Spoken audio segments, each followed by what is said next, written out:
उत्तर प्रदेश के महाराजागंज जिले में वकीलों के एक समूह ने एक सब इंस्पेक्टर को दौड़ा कर पीटा। वकील पुलिसकर्मी के खिलाफ शिकायत दर्ज कराने के लिए एसपी कार्यालय गए थे, लेकिन बताया जा रहा है कि वहां उसका सामना होने पर वे उसके साथ मारपीट करते हुए शारीरिक हिंसा पर उतर आए।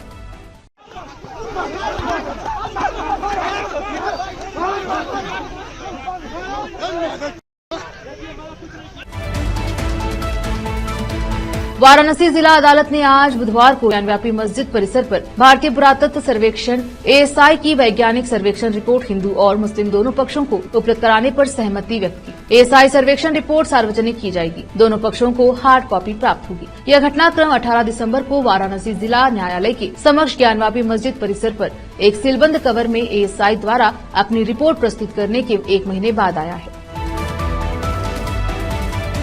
रायबरेली में देर रात मोटरसाइकिल वर्कशॉप में अज्ञात कारणों से लगी आग से दुकान में रखा सारा सामान जलकर राख हो गया। मामला शिवगढ़ थाना क्षेत्र के तकिया चौराहे का है। यहां गांव के रहने वाले जावेद अपनी मोटरसाइकिल वर्कशॉप की दुकान चलाते थे। शाम को जब वह दुकान बंद कर अपने घर चले गए, लेकिन देर रात अज्ञात कारणों से उनकी दुकान में आग लगी। आसपास के ग्रामीणों ने जब दुकान से आग की तेज लपटें उठती देखी तो उन्होंने जावेद को सूचना दी।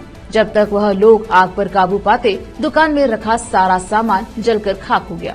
सूचना पर पहुंची डायल 112 पुलिस ने जांच पड़ताल शुरू कर दी है। क्या नाम है आपका? जावेद। आज क्या हुआ आपके यहाँ? हमारे यहाँ दुकान में आग लग गई, हम लेटे हुए थे घर पे। कितने बजे जानकारी हुई आपको? 9 बजे। 9 बजे रात को। हाँ।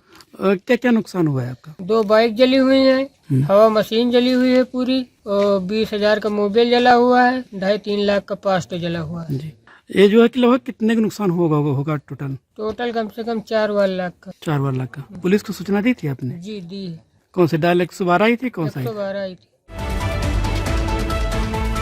रायबरेली में नहर विभाग की बड़ी लापरवाही देखने को मिली, जहां नहर खुलते ही नहर की सफाई की पोल खुल गई और किसानों की सैकड़ों बीघे फसल जलमग्न हो गई। आपको बता दें कि पूरा मामला विकासखंड दीन शाह गौरा के ग्राम सभा भगवंतपुर चंदनिहा के ग्राम पंचायत अंतर्गत का है। मामला अमन सिंह का पूर्वा गांव का है, जहां नहर की सफाई मानक के अनुरूप न होने के कारण नहर फट गई, जिससे किसानों की आलू और गेहूं की फसल डूब गई और अन्नदाता को लाखों रुपए का नुकसान हुआ।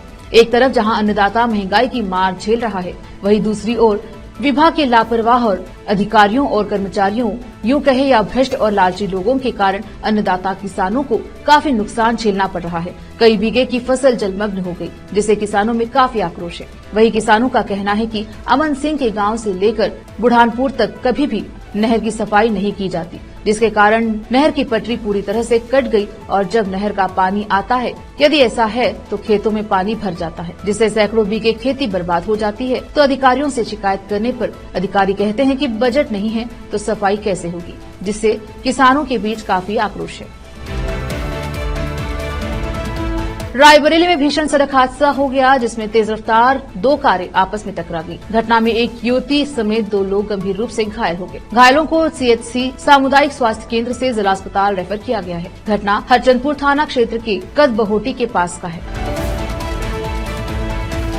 अयोध्या में रामलला के दर्शन के लिए मुख्यमंत्री योगी आदित्यनाथ ने दर्शनार्थियों के लिए बनाई गई व्यवस्था की समीक्षा की और अफसरों को निर्देश दिए। उन्होंने कहा कि राम भक्तों को रामलला का दर्शन मिले, ये हमारा कर्तव्य है। इसी कड़ी में सरकार ने देश और प्रदेश की वीआईपी गणमान्य व्यक्तियों और गणमान्य लोगों से अपील की है कि वे अयोध्या आने से 1 सप्ताह पहले प्रशासन को सूचित करें। सहारनपुर में एक जनरल स्टोर में आग लगने से लाखों का माल जलकर राख हो गया। पंजाब जनरल स्टोर के बेसमेंट में भीषण आग लग गई। दमकल की 2 गाड़ियां तुरंत घटनास्थल पर पहुंच गई। पुलिसकर्मियों ने आग पर काबू पाने का काम किया। कल होने वाले राष्ट्रीय मतदाता दिवस के मौके पर आज डीएम हर्षिता माथुर ने कलेक्ट्रेट परिसर में कर्मचारियों को मतदाता शपथ दिलाई। कार्यक्रम में कर्मचारियों के साथ साथ अधिवक्ताओं ने भी भाग लिया। रायबरेली की सभी तहसीलों में भी मतदाता दिवस शपथ कार्यक्रम आयोजित किया गया। उत्तर प्रदेश के गोरखपुर में राज्य परिवहन निगम की क्षेत्रीय कार्यशाला द्वारा चालक दिवस पर चालकों को सम्मानित करने के लिए एक कार्यक्रम का आयोजन किया गया। इस कार्यक्रम में मुख्य अतिथि श्री लव कुमार सिंह, क्षेत्रीय प्रबंधक, और श्री मुकेश कुमार, सेवा प्रबंधक उपस्थित रहे, जिसमें ड्राइवरों को प्रशंसा प्रमाण पत्र और मालाएं भेंट की गयी।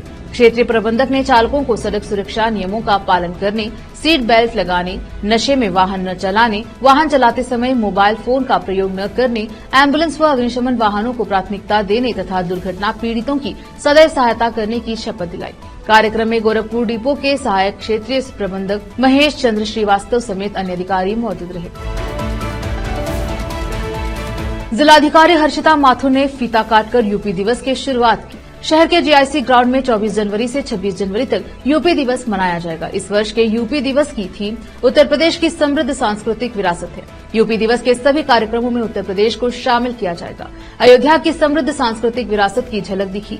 यूपी की विरासत से जुड़े अभिलेखों की प्रदर्शनी, राज्य अभिलेखागार, यूपी का कोई इतिहास, सूचना विभाग की ओर से सरकार की उपलब्धियों और योजनाओं की जानकारी दी गई। इसके अलावा तकनीक, एआई, अयोध्या की सांस्कृतिक विरासत, रामायण परंपरा, मिशन शक्ति, रक्षा संबंधी उपकरण, प्रदेश में पर्यटन की संभावनाओं के साथ ही उत्तर प्रदेश की आधुनिक कृषि और पर्यटन की संभावनाओं को प्रदर्शित करने के साथ ही जिले में निवेश करने वाले सूक्ष्म उद्यमियों को भी सम्मानित किया गया।